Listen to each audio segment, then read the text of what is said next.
Are you ready to increase your tactical sharpness and spot chess tactics in a much more efficient way? I'll be showing you crucial concept of loose pieces today and how they connect to chess tactics. Starting from easy examples and gradually increasing the complexity, I'll be also giving you tools to escape unpleasant situations, to escape bad positions by looking at the loose pieces on the board. Are you ready, folks? Let's begin with this first example. The white player played the move bishop d6. Easy puzzle for you. Black to play and win. Loose pieces are those pieces who has equal number of attackers and defenders in chess. Namely, the bishop on d6 is a loose piece because it hit once and guarded only once in this position. Also, the bishop on f3 is a loose piece. It is attacked 0 times and guarded 0 times in this position. Black will exploit these two loose bishops in this position, and you're a great player if you found the move knight d4. Knight d4 not only hits the bishop on f3 while also hitting the other guy on d6, right? The knight shuts down the d file, so suddenly white is facing an enormous double threat which they have no response against. You find this move by first of all observing the recent changes. They play the move bishop d6. Only passive players will look at the opponent's threats like that because yes, it looks like the bishop is attacking the pawn on e5, right? Twice attacked, guard only once. So if you're a passive player, you only play moves like f6. You're taking your opponent too seriously.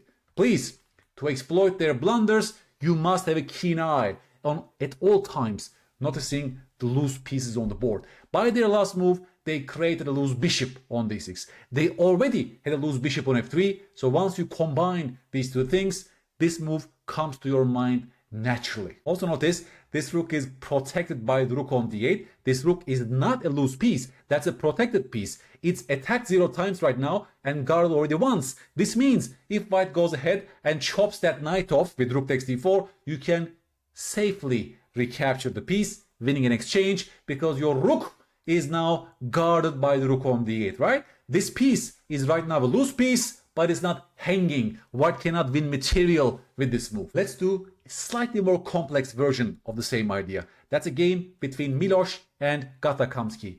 White player in this position played the move bishop takes a7. Please guys, stop the video. Black to play and win.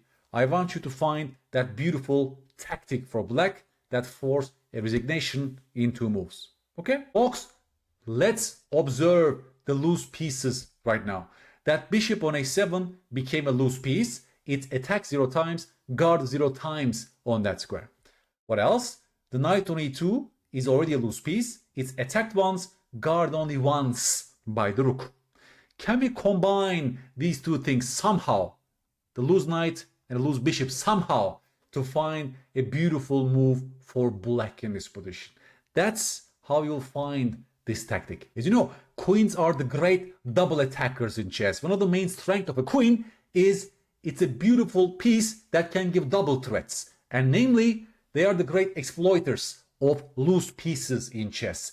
Can you create the conditions to exploit these two loose pieces by a double attack by the queen in 2 moves? And you're a great player if you start with the move bishop takes e2 because your intention is to clear that square for the queen and create a new loose piece on e2. Can you see? You set the conditions for the winning tactic right now. The rook on e2 is a loose piece, attacks 0 times, guards 0 times. Same goes for the bishop on a7. And your queen will finish off this task. It's basic geometry from here, guys. Of course, queen a6 is coming, and now black is winning material by force. That's what I mean by queens being the great double attackers in chess. They are amazingly efficient in giving such double attacks. Whenever there are 2 loose pieces on the board, always look at your queen. Always try to find a way to use your queen to exploit that, guys. Notice that the bishop has no way to move and guard the rook, and vice versa in this position. There is no way for white to protect material. Let's say rook e1, you take on a7, and black is simply winning this position. Can you see? This was slightly more difficult than the last example because right now the queen cannot go to a6 directly in this position. You need to create the conditions for this double attack. But the seeds of tactical distraction was already planted in white's position. Namely, they are playing with two loose pieces on the board. And this gives black an idea, right? An idea to set the context for this tactic, which is just 3-ply calculation, right? This is not deep calculation. This doesn't require like 10 move ahead calculation. It's about spotting certain problems in the opponent's camp, namely loose piece creation. Also look at the recent change. This recent move is creating a loose piece on a7. They already were playing with a loose knight on a2. Thus, you combine A and B and find this beautiful tactical operation. One more puzzle. This time we will engage in the blunder check. White just took the pawn on d4 with the bishop. This was a mistake. Black to play, there's only one way to exploit this. There's only one branch. There's only one 3-ply sequence, let's say, to win material for black. You must also avoid two big blunders along the way. Please stop the video and tell me the only correct sequence here. Folks, let's start from loose pieces. The bishop on d4 became a loose piece, right? Why? Because the bishop is attacked twice right now and guarded only twice in its position. 2 versus 2 makes the bishop a loose piece. Whenever there's one piece that is tied down in guarding a loose piece in chess, remove the guard tactic kicks in. It's a very logical idea, right? Is there a way for us to remove the guard of that loose bishop on d4 in this position? That's why you start analyzing the move bishop takes f3 very, very seriously, guys. Please go through the sequence bishop takes f3. They will take back with the bishop in this position. And here comes the key moment. Here comes the key moment, guys. Do you take on d4 with the knight or with the queen in this position? Here comes the blunder check part. The clamp checklist for the blunder check. Namely, if you take on d4 with the queen, are you aware that you're creating a loose piece on d4? Your queen on d4 will become a loose piece. Why? Because it will be hit once by the queen and guarded only once by your knight on that spot. I told you, in those moments, you need to be very careful about removing the guard tactic for your opponent. Unfortunately, guys, if you take with the queen in this position, big blunder, you allow bishop takes c6, check. C part in the clamp checklist goes for checks. You're blundering this devastating check, which also removes the guard of the loose queen, and now the queen becomes a hanging queen. Let's say after b takes c6, queen takes d4. Can you see? And you've just lost the queen. So after bishop takes f3, we need to take back with the knight. Can you see the difference? Can you see that in this position, yes, your knight on d4 is also a loose piece right now. It's attacked once and guarded only once by the queen. But first of all, you won a piece. Second of all, there is no way for white to exploit this loose knight on d4. There is no way for white to remove the guard on d8, for example, or exploit this alignment on the d file. If they take on b7, you will go rook b8, of course. And if they check on a4, you have several ways. Queen d7 is a very safe move because bishop c6 doesn't work in this position, and you're welcoming a queen trade because you have an extra piece after all. Look at this, guys. The devil lies in details. Of course, not seeing the loose bishop gives us an idea of remove the guard tactic, but if you're impulsive, if you instinctively take with the queen to be able to simplify the position, then you're blundering the move bishop takes c6, check. The same idea also goes for the opponent. You need to be careful in this position as black that your very move will create a loose piece on d4, right? So blunder check also involves the same process, the clamp checklist. Are you aware that your queen on d4 will be a loose piece on that very point? Because only then you start to be suspicious about those moves. At least you will double check everything before you execute that move.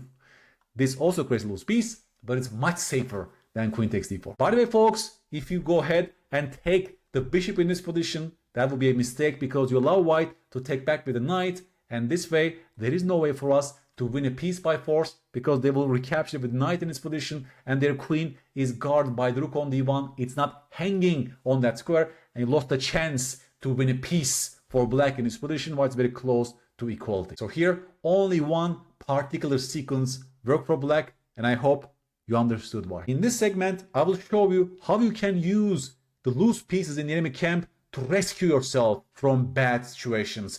Imagine in this position, white played f3 to exploit the pinned knight on e4. Indeed, after f3, it looks like white will win a piece on the next turn and claim a material advantage. But I want you to find the only defensive resource for black to rescue yourself. Okay? How do you untangle yourself? How do you escape this terrible looking situation? Well, you start looking at the loose pieces in the opponent's camp. Tell me, guys, which piece in white's camp is loose right now? That's the bishop on f4. It's attack 0 times, guard 0 times in this position. Well, it will be lovely to unpin the knight by moving our queen, right? So logically, you want to make a counter-attacking move with the queen in this position to unpin yourself.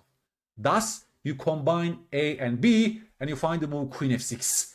Beautiful resource. You unpin yourself while also hitting the loose bishop on f4. The bishop cannot move while also attacking your queen and gaining tempo. If the bishop retreats, then you one free move to rescue your knight in this position. You can even go to c3 in this position. Black is completely winning with the extra pawn plus positional advantages. And otherwise, if they take on e4, guys, you simply take on f4 even with a check in this position and you untangle yourself. You didn't lose the knight on e4 in this position. Can you see? It's only, let's say, 2-ply calculation. It's very, very short line. It's only about thought process. Can you very quickly notice the loose bishop on f4? That's what this position was testing us. Because in those cases, you can even untangle yourself in terrible looking situations. You can actively go for these lines. For example, knight takes e4 was a great move for black if and only if black has seen the entire sequence, right? Because it looks like knight e4 is a blunder. I mean, they will play rook e1 and the knight is pinned. Bishop b7 guards knight, but still you have issues after f3. But if you saw the bishop from afar and if you calculated, let's say, 5-ply sequence at that moment, then you're successful, right? You see how tactics are used, such basic tactical vision is used for chess calculation. Knight takes e4 is a great move. Black is winning a pawn in this position. If and only if you are very careful about the alignment, you are very careful about this pawn move on f3. If and only if you see the bishop on f4 is a loose piece, then you're very successful. Otherwise, if you've not seen this, if you came to this position and only here you saw queen f6, then you got lucky in chess. In my book, you can get lucky in chess if you make the right move for the wrong reason. Imagine black had no clue about this alignment on the e-file. They were shocked when they see the move rook e1. Then they play bishop b7 without any control, and they were again shocked and sad to see the move f3. And only now, out of desperation, they found the move queen f6. Then they got lucky in my book. One more, slightly more complex and interesting example on the same theme. Black played the move king g7, folks. It looks like your rook is a buried creature. It looks like you're lost. There is no way for you to save the rook in this position. Why? Because the only safe square seems to be rook h4.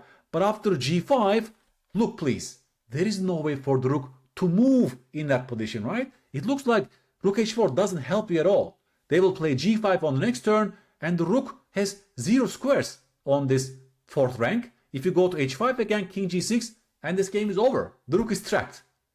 But I want you to calculate the particular sequence and tell me how white is surviving in this position.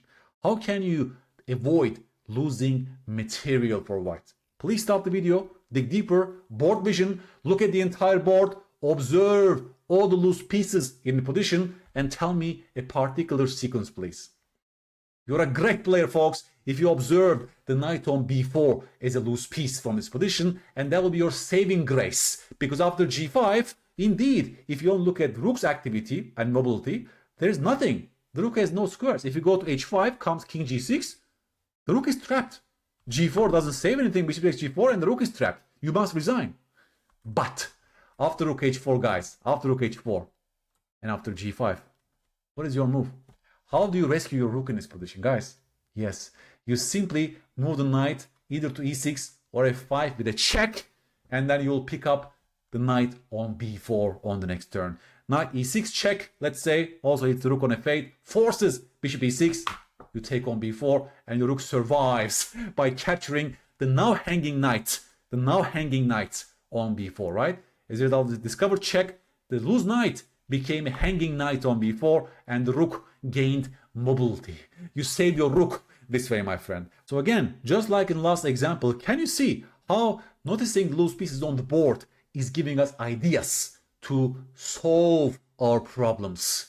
In the last example, our knight was about to get trapped and lost, and we save ourselves by hitting the bishop. In this case, The rook is about to get trapped after g5, and then you look a couple of lies deeper and you rescue yourself. Folks, this homework position is rewarding and yet complex, but if you solve it correctly, then it's better than super grandmasters. Magnus Carlsen versus Vincent Keimer. Black to play. Keimer missed this winning shot for black in his position. Okay? Black to play. Tell me the only winning sequence. Tell me the only winning idea for black in his position. Please, you can do better than Vincent Keimer. Magnus allowed this winning shot to black in the rapid game, but black couldn't see it. Start from the loose pieces, please. Okay? White has 2 loose pieces in his position, and black's next move will exploit that. Beautiful exercise for you. Beautiful exercise to show us how tactics emerge by loose pieces in chess. Guys, the reason I'm making these videos is to give a structure to your chess calculation and observing chess tactics. I don't want to give you this brute force advice of look at every single check captured threat, because that's totally blind process.